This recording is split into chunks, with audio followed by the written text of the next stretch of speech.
there a different process in writing a solo album than compared to writing for Something for Kate? Yeah, there is. I guess it's just the simple thing of when the band writes together, it's, kind of, I usually bring, the germ of a song in, and the three of us set up, and there's, drums and amplified guitars and stuff, so it tends to take on a more, I guess, high energy, louder sort of thing. Yep. But writing these songs by myself, I'm usually just me sitting there with an acoustic guitar, so it tends to be more quiet and intimate and gentle. Yep. So I think without even really trying, the two things just come out different. Okay. Now, were there songs that you came up with that you thought you'd prefer to keep for Something for Kate? They were just a little bit too edgier that you thought maybe? Yeah, no. I just kind of wrote the songs that are on the record. And I just figured that, they all kind of, like I said, they were just written on the acoustic guitar, so they automatically sounded more intimate and personal and kind of quiet than your average Something for Kate song. So they all felt pretty right straight away for this record. Yeah. It's the sort of thing though, like if I had have taken them down to rehearsal and shown them to Steph and Clint, then they would have been, Something for Kate-ified. They might have jumped on them and... Yeah, then they probably would have ended up we want to play that. Yeah, well, no, I guess they just would have ended up louder and more kind of, I guess, a bit more rock as well, just because of the way the band is. But yeah, because I've noticed with your vocals on this album, they're a lot, I don't want to say higher, like on Something for Kate, you're very...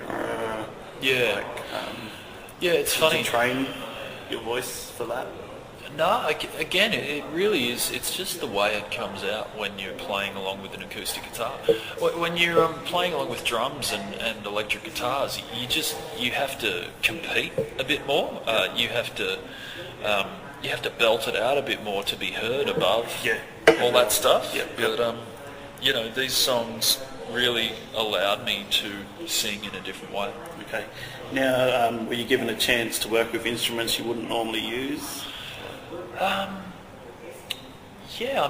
There's a couple of things. There's some pedal steel on this record that we've never sort of had before and that I've never used before, and it was actually Clinton, the band's sound guy, who played the pedal steel stuff, and it's sort of a pretty new thing to me, but it's such a beautiful sounding instrument, and the stuff he put on 2 songs on the record just really gave them a whole fit perfectly. Yeah, it sounds really good.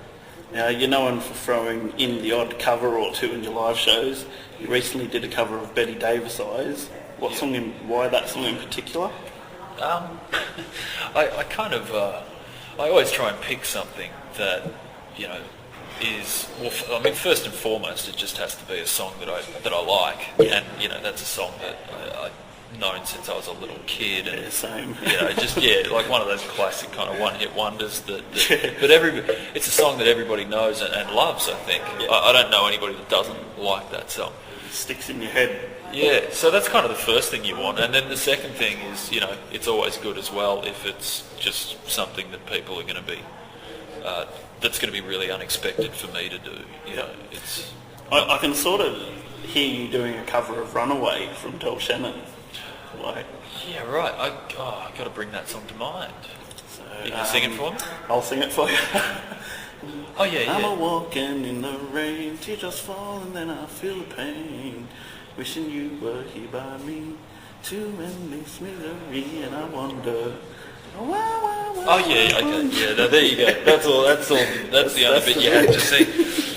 Yeah, maybe that's a good suggestion actually. Yeah, I just because I was just sitting there last night when I was coming up with some questions, and I thought, what song could I see Paul do, and that sticks to mind. It's a favourite from my childhood as well. Gotcha.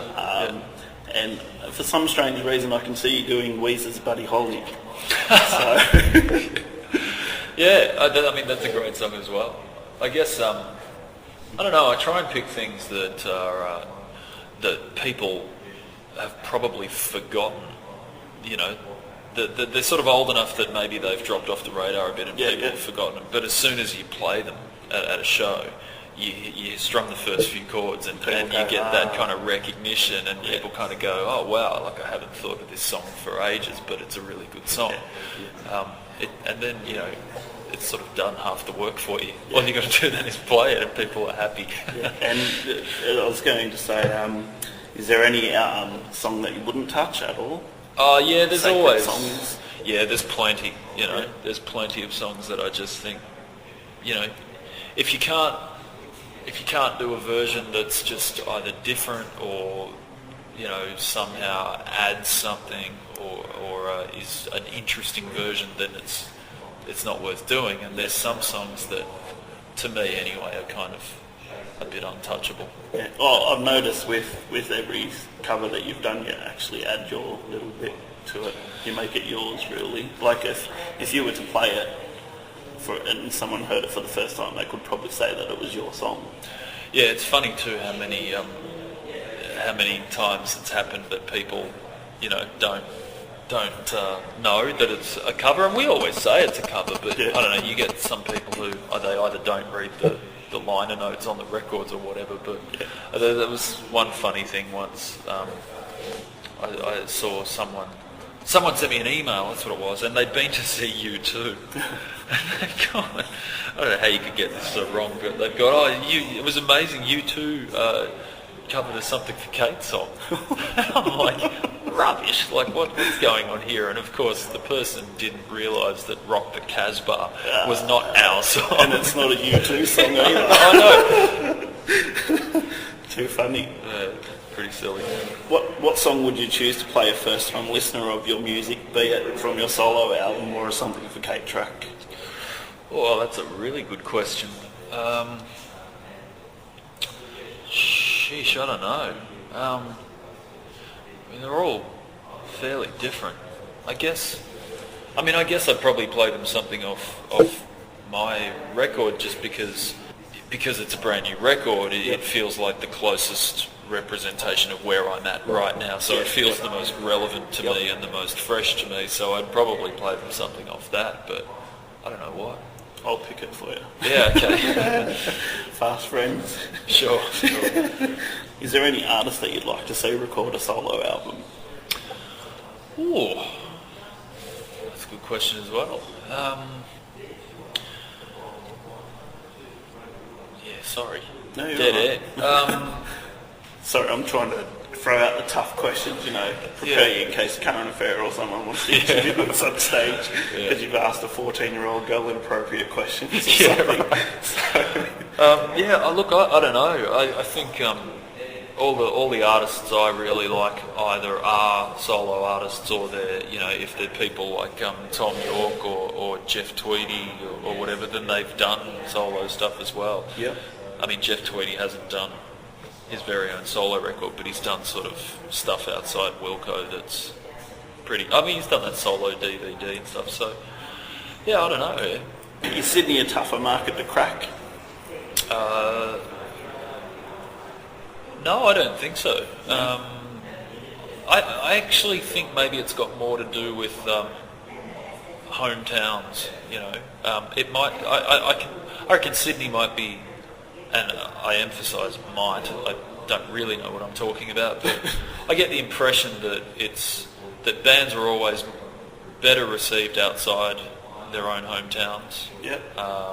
Because they're sort of tourists and they're new and different and interesting, and the people in that town haven't seen them all before. Or so I'd say that Melbourne love you to death. You to sell out.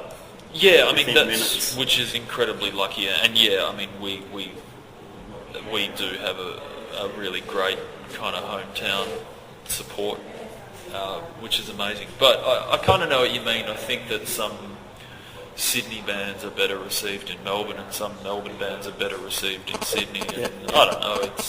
I don't really know what I'm talking about. And I can't leave you without asking you, will there be about a 2-year wait before we hear some new Something for Kate material?